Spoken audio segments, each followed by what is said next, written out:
Bom dia a todos, meu nome é Ana Paula, eu faço parte da disciplina de Culturas com Potencial Bioenergético e faço parte do mestrado de Bioenergia em Grãos. Meu trabalho ele tem como tema as causas da inconsistência da simbiose em algumas espécies de leguminosas e seu potencial mitigador.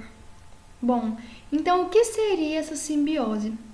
Essa simbiose ela é uma associação entre organismos que se beneficiam entre si.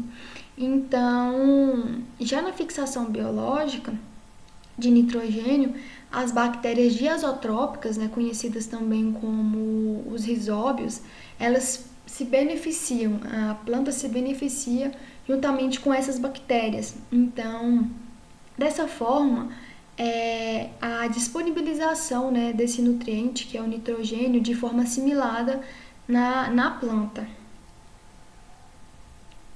E o que seria a simbiose na fixação biológica de nitrogênio? A fixação biológica de nitrogênio é um processo natural que ocorre em associação de plantas com bactérias fixadoras. Seu principal produto, o nitrogênio, é um nutriente essencial para o crescimento e desenvolvimento das plantas. Então, como nós sabemos, para todas as culturas, né, o nitrogênio ele é de fundamental importância.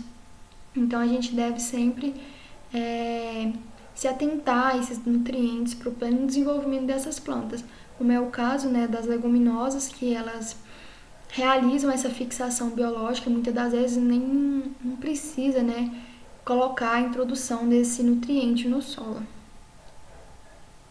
Dentre os benefícios da simbiose, nós podemos destacar o aumento da produtividade, fertilidade do solo, redução do uso de fertilizantes nitrogenados, redução no custo de produção e utilização como adubo verde. Então, assim, quando a gente pensa na fixação biológica de nutriente, nesse aumento da produtividade, é justamente em relação a essa fixação, né? Porque se bem nodulado, as espécies, né, as plantas, elas possuem um alto poder de aumentar a sua produtividade. Dessa forma, reduzindo assim os custos com nitrogênio e alguns fertilizantes, né, porque ela estimula essa formação de nitrogênio no solo e reduzindo assim consecutivamente o custo. Se eu não compro esse fertilizante, não coloco ele, então eu reduzo meus custos. E na utilização como adubo verde é de fundamental importância, porque o adubo verde ele auxilia em várias formas, tanto para utilização como palhada, né, pode ser utilizado como rotação de cultura, como o consórcio, principalmente nas práticas agrícolas, né, conservacionistas e com o plantio direto, a introdução, o consórcio, integração lavoura-pecuária. Então, assim, essa utilização como adubo verde, ela traz vários benefícios para o solo. Uma maior fertilidade para o solo, maior aeração. Então, assim, é bem essencial, bastante importante em relação a isso. Dentre as principais bactérias, nós temos os gêneros Azorhizobium, Bradyrhizobium, Portorhizobium, os rizóbios e os sinorrizóbios, que são coletivamente chamados de rizóbios. Mas essa fixação ela encontra alguns desafios, né, ao longo aí dessa nodulação. Dentre esses desafios, nós podemos citar os fatores abióticos, os fatores bióticos e os rizóbios nativos. Porque muitas das vezes no solo não pode ter determinado, né, gênero ou tem vários gêneros e tipo assim, uma determinada espécie ela beneficia principalmente um gênero, beneficia principalmente uma determinada espécie. Então, essa competição ou a falta, né, desse material dessas bactérias pode acabar interferindo. Dentre os fatores bióticos, nós podemos destacar o tipo de inóculo e a via de inoculação, a seleção de cultivares apropriadas, que como eu disse também, tem algumas cultivares que elas são mais aptas, elas participam, né, dessa nodulação com maior eficiência.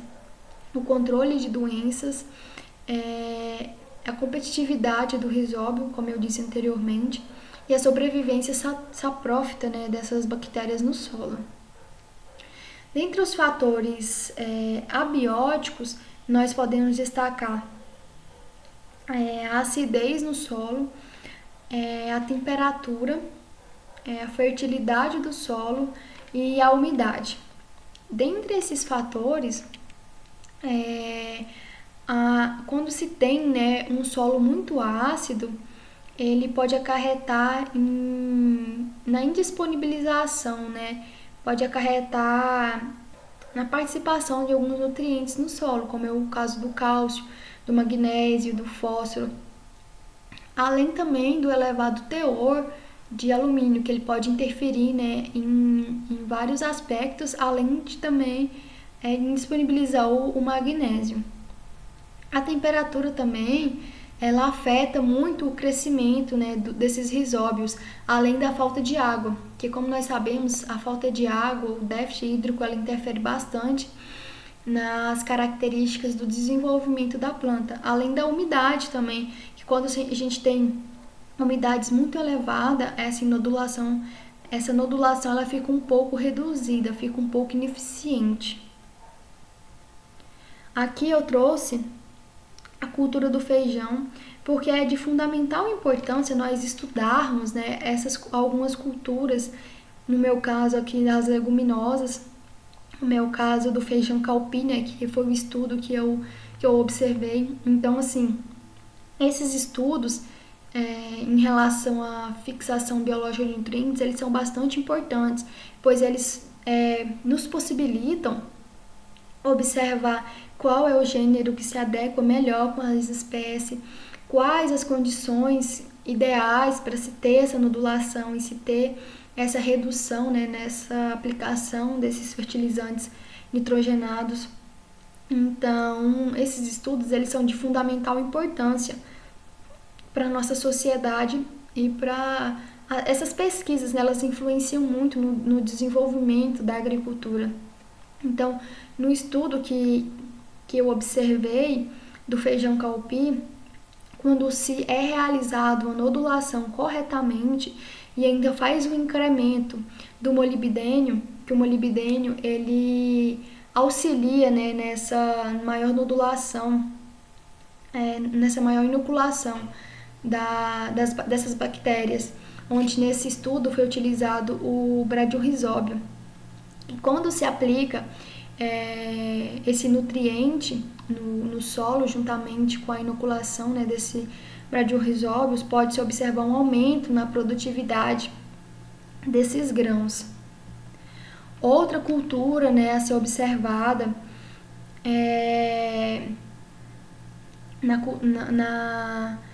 aqui que eu fiz um estudo é o amendoim, que faz parte, né, da minha conclusão de curso, do meu trabalho. Então, assim, eu tenho um certo carinho, né, pelo amendoim, um certo cuidado. Então, o amendoim, ele é utilizado, né, por muitas pessoas para várias finalidades. Então, o estudo, né, que eu pude observar do amendoim, ele, na maioria das vezes, ele é utilizado inoculado com o gênero bradyrhizóbio. Mas no estudo que eu observei, ele foi realizado com o bradyrhizóbio brasiliensis e o azospirillus japônico, onde com essa co-inoculação melhorou, né, a nodulação das raízes, além de aumentar a altura da planta. Mas muitos estudos ainda devem ser realizados para se ter uma maior concepção em relação a isso, uma maior um estudo para se ter, né, características mais concretas em relação a isso. Isso também é parte do meu trabalho, a associação, essa co-inoculação, além também do incremento com cobalto e com molibdênio, porque como nós sabemos, esses nutrientes eles são muito importantes, porque o molibdênio ele faz parte da enzima nitrogenase, que é responsável, né, pelo processo de fixação, possui uma enzima responsável, né, pela fixação biológica do nitrogênio. E já o cobalto ele influencia na absorção da legimonoglobina, que determina a atividade desses nódulos. Então, eu acredito que esses estudos estão aí para cada dia mais influenciar, né, na nossa agricultura, trazendo assim bastante benefícios. Logo mais, né, vou ter esses estudos para poder comparar com esse que eu acabei de falar, juntamente também com a aplicação desses nutrientes. Então, logo vamos ter mais alguma coisa aí relacionado à cultura do amendoim. E foi isso que eu preparei. Meu muito obrigado e até mais.